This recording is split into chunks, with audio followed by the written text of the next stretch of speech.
Hi guys, this is Professor Fernandez talking to you about your social issue research paper.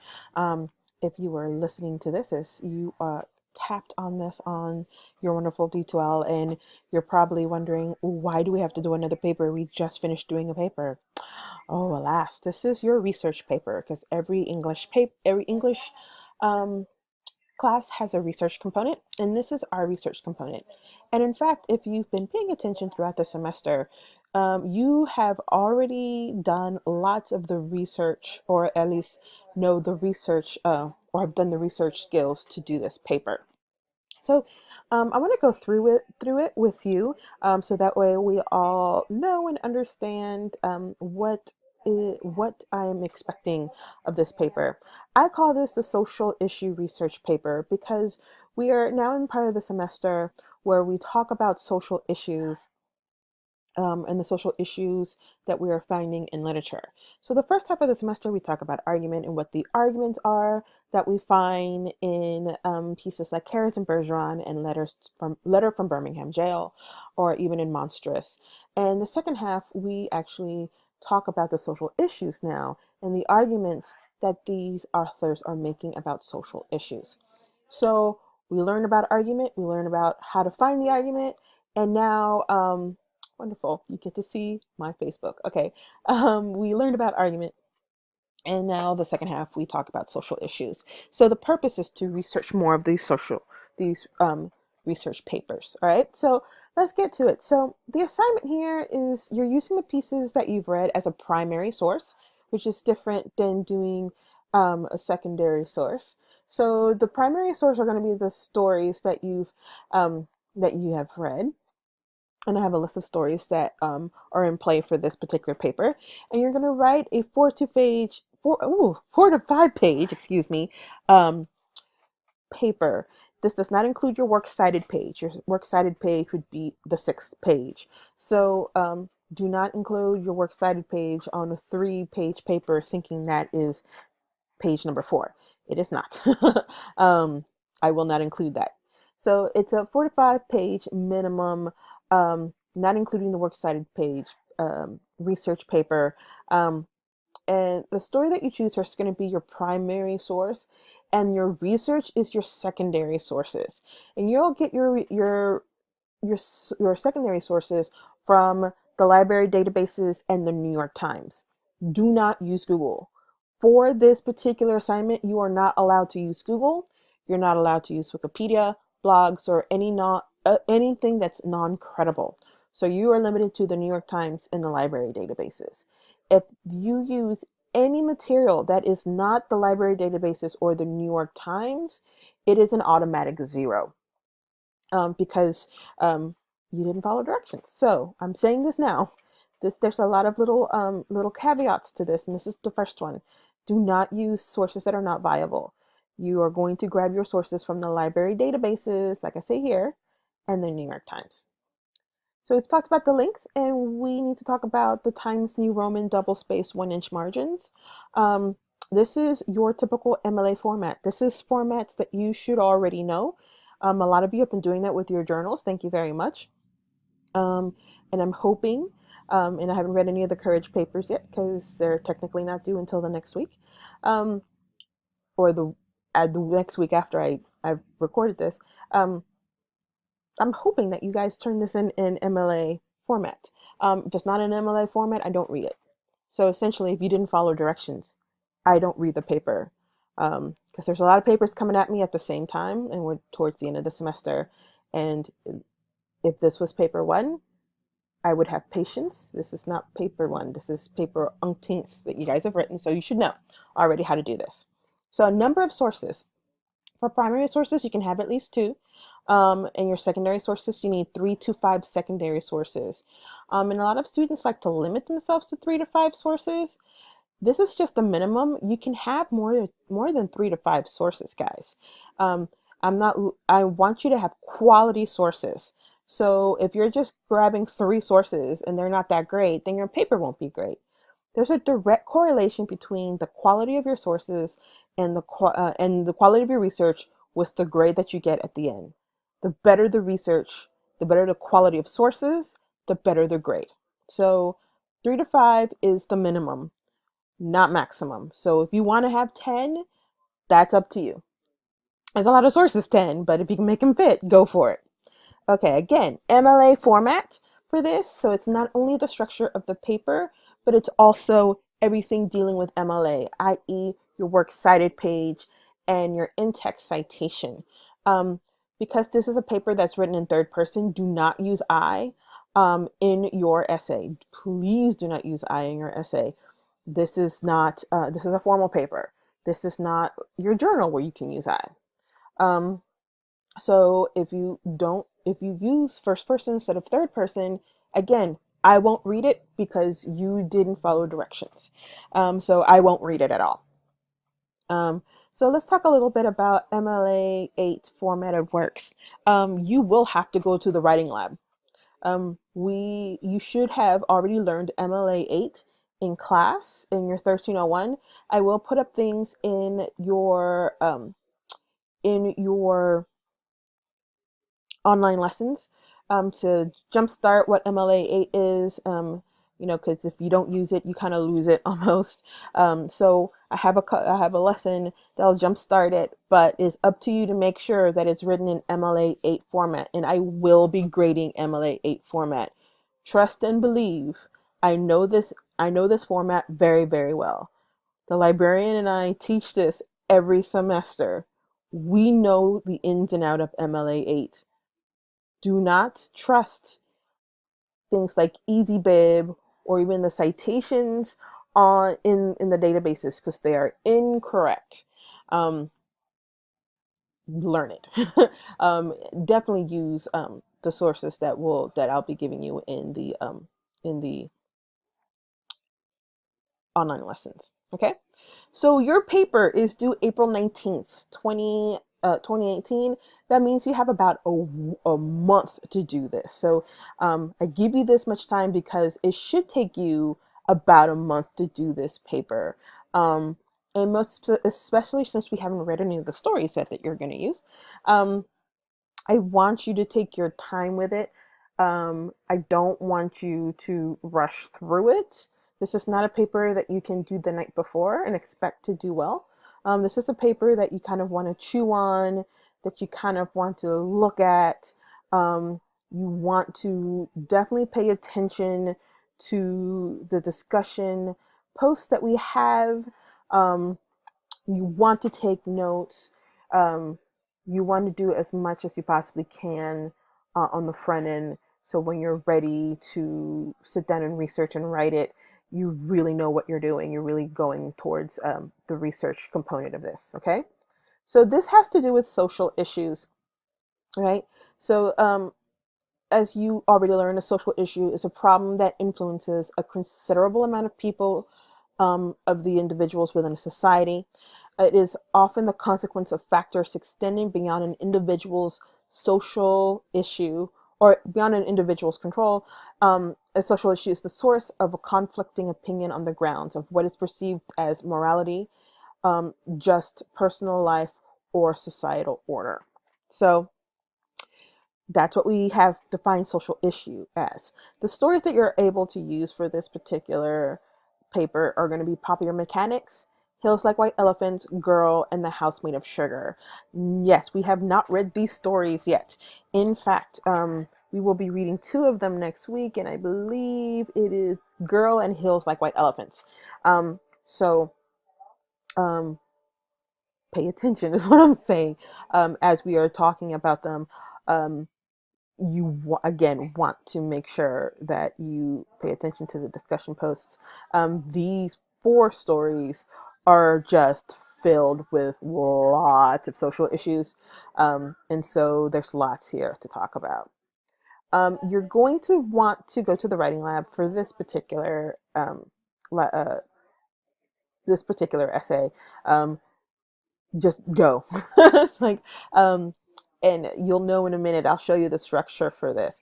Here's some things to keep in mind. You want to do a little bit every day on this assignment. Don't sit on it. You have a whole month.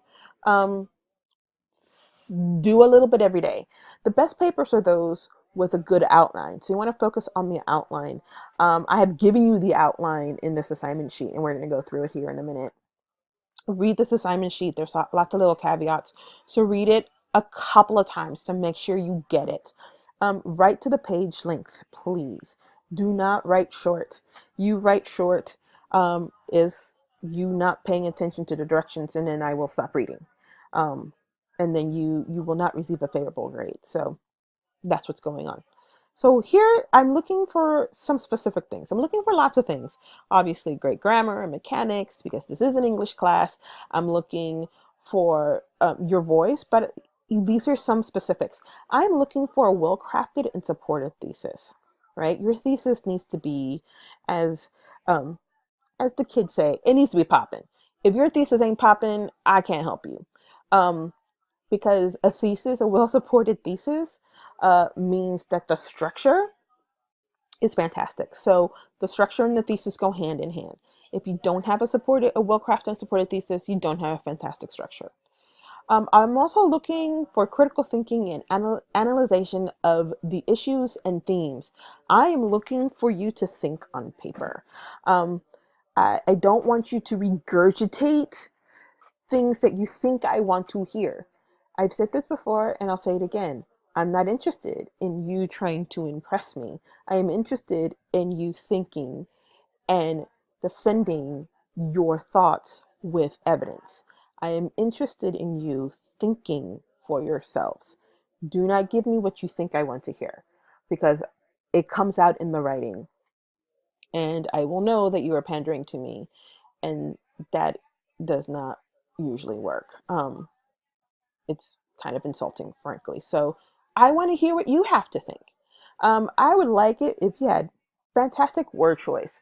We haven't worked on word choice a lot in this class, so this is why you're going to need to visit the writing lab.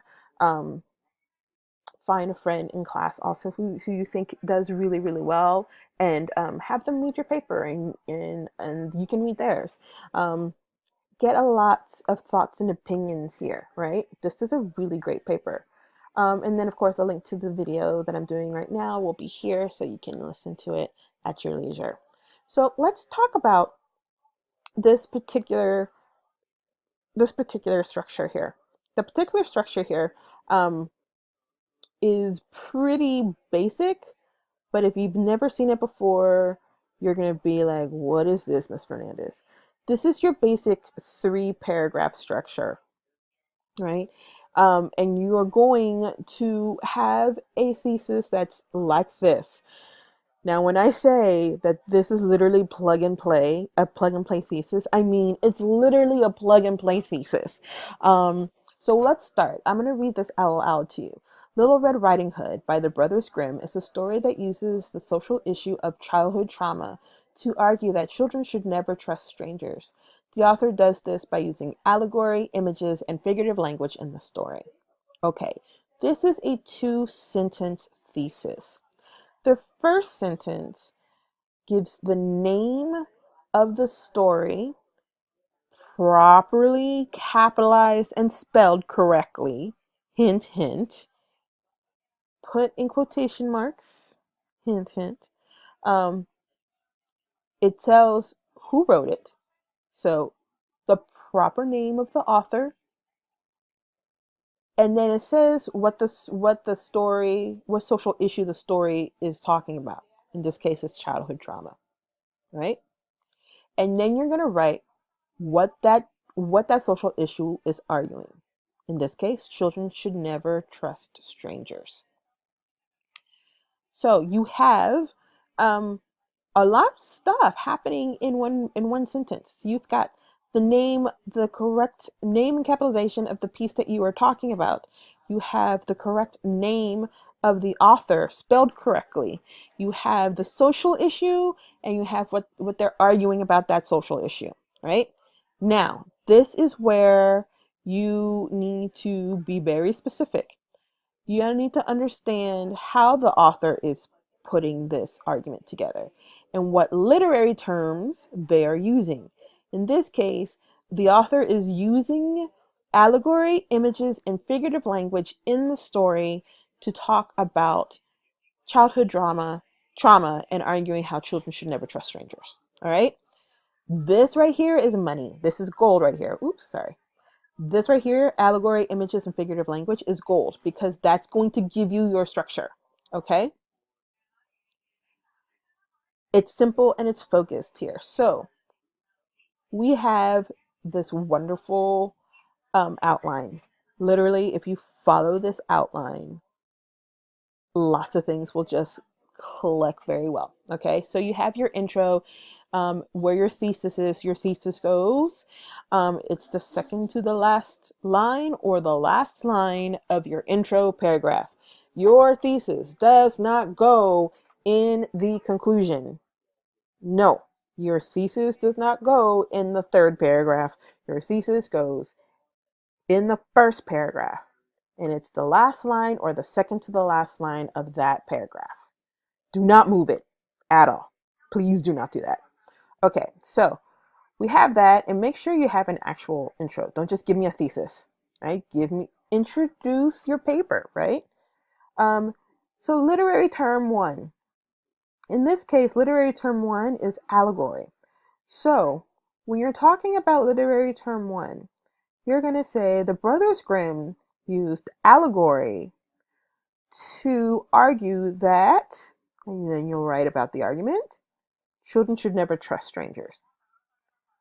Then you're going to go into the author's argument by doing supporting details, right? So they're using allegory to talk about how children should talk to strangers.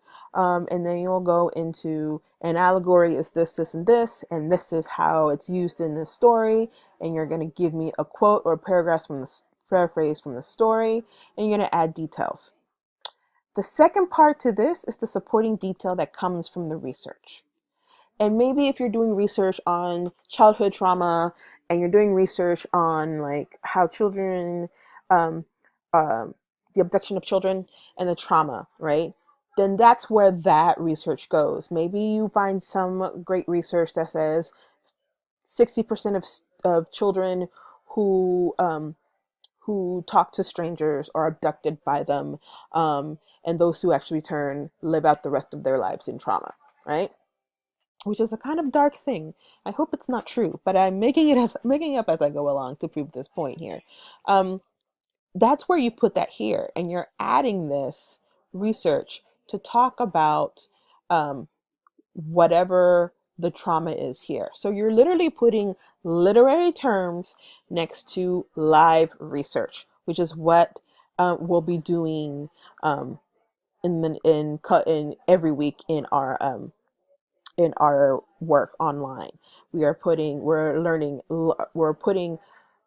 real life issues next to the literary pieces and seeing how that works. And so you'll do that. If you have a pretty significant two here, if like your research is pretty detailed here, you're probably not going to need a three. If it's not as detailed, you will probably need a three. So this right here is one paragraph, actually. I would make it one paragraph, depending on how much information you have here. This I would make into another paragraph. This is your argument based on the research. It could be a rebuttal or it could be your answer to their argument. Please be careful here. It needs to be based on research, not your life experiences. So say your research says, that 60% of children who are abducted live with childhood trauma.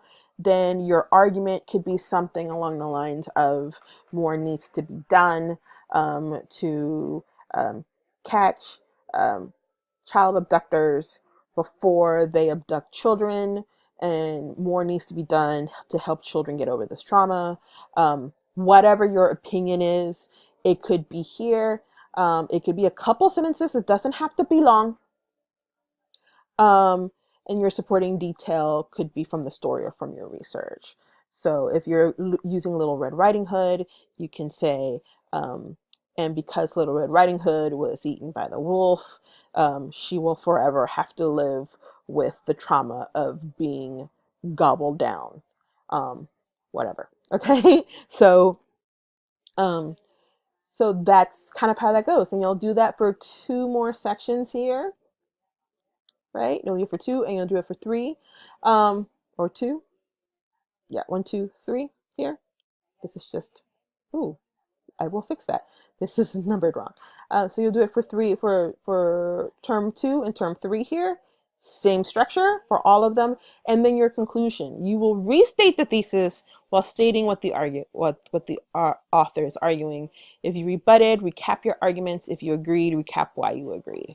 And that's the structure of this entire paper. Literally, if you follow this structure and you follow how the thesis is structured, everything should fall into place. So I did this so you can actually focus on your research and focus on what you want to say rather than, I don't know how to put it all together. Well, I've shown you and I have put it all together for you. You just have to literally just do it. Okay, guys, that is all I have here. If you have any questions, let me know. This should be up on your D2L, and I will move this particular part of the module into each module as we go along. So that way you'll have access to the assignment sheet and to the how-to video. All right, guys, I will see you soon. Bye.